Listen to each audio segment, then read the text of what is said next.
suis très impatient. Et en même temps, ça fait un peu peur de se dire qu'il y aura autant de monde. C'est un peu drôle de se dire, c'est compliqué de réaliser, de dire qu'on va bientôt partir là pour le Portugal, qu'on va rencontrer le pape, qu'on va rencontrer plein de gens qui viennent de beaucoup de pays du monde et qui vivent pas la même situation de la foi que nous. Une seule chose qui nous rassemble, c'est notre foi. L'idée de cette rencontre aujourd'hui, c'était justement d'avoir une étape un peu intermédiaire pour constituer un peu le diocèse, avec une route majeure, une route mineure. L'étape suivante, ce sera justement cette Église universelle qui témoigne de par le monde. Il y aura un certain nombre de prêtres, un certain nombre d'accompagnateurs et on part du principe de partir avec nos groupes locaux, des jeunes qu'on accompagne à l'année, dans des cheminements avec le travail de fond fait par les accompagnateurs. Elle a reconnu la mère de Dieu. Il visite son plat. Et avec Marie, nous venons dire oui. Nous acclamons le Seigneur vivant.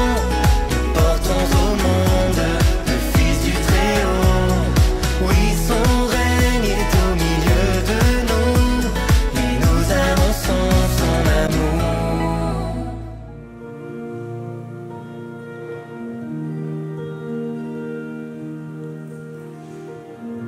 En même temps que nous te contemplons, nous découvrons que c'est toi qui nous as appelés, que c'est toi seul qui nous as voulu au JMJ.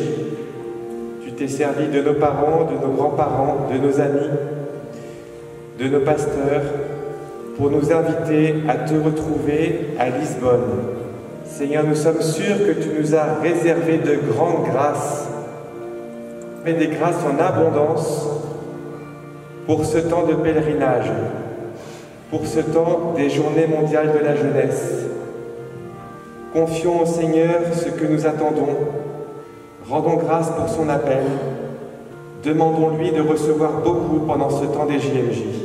J'ai beaucoup aimé le fait que tout le monde puisse se recueillir. Ça me fait vraiment chaud au cœur de voir autant de chrétiens à peu près de la même tranche d'âge prier ensemble pour la même chose au même endroit. C'est vraiment incroyable de se sentir liés quelquefois par rien d'autre que ça et quand même d'avoir une sorte de complicité. C'est le fait de voir autant de jeunes rassemblés qui portent beaucoup vers cette préparation au JMJ. Je trouve ça trop chouette de pouvoir rencontrer ceux avec qui on va passer 1 ou 2 semaines.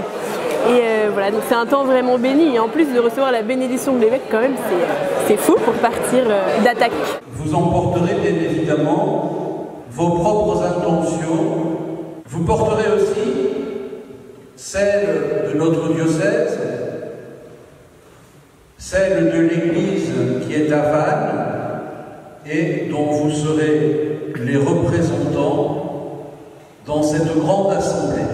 C'est dans les deux sens, c'est-à-dire que les jeunes vont porter les intentions du diocèse, en même temps que tout le peuple de l'Église aussi du diocèse de Vannes est appelé à prier pour tous les jeunes pour que ce temps soit vraiment un temps de bénédiction, où la puissance de Dieu se révèle à eux.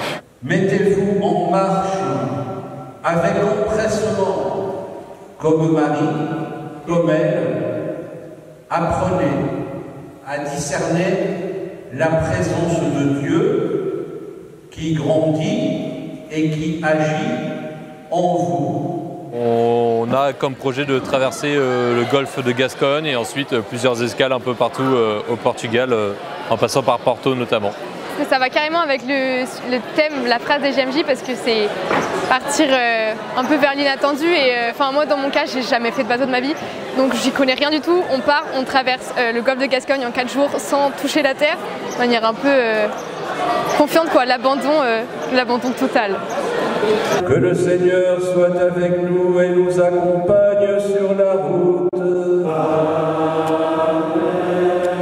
Que Dieu nous aide à bien terminer le pèlerinage que nous commençons dans la foi. Avec Marie, nous venons dire oui.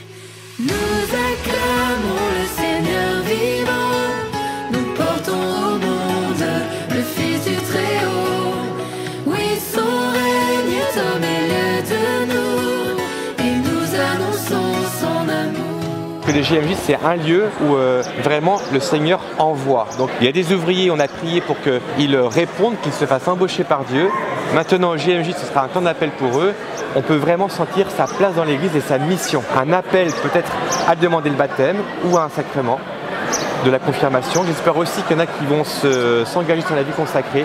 Je suis sûr qu'il y en a qui vont trouver aussi peut-être quelqu'un avec qui plus tard ils vont cheminer, se fiancer et ça fera des beaux couples chrétiens. Donc je compte vraiment aussi sur les JMJ en effet pour que dans notre diocèse, il y ait un souffle nouveau en récupérant 400 apôtres. Donc, ce qu'on espère vivre là-bas, c'est comme une petite Pentecôte pour que les apôtres ensuite repartent dans tous les lieux de vie où ils sont, dans leurs études, dans leur lycée, etc. et puissent vraiment témoigner.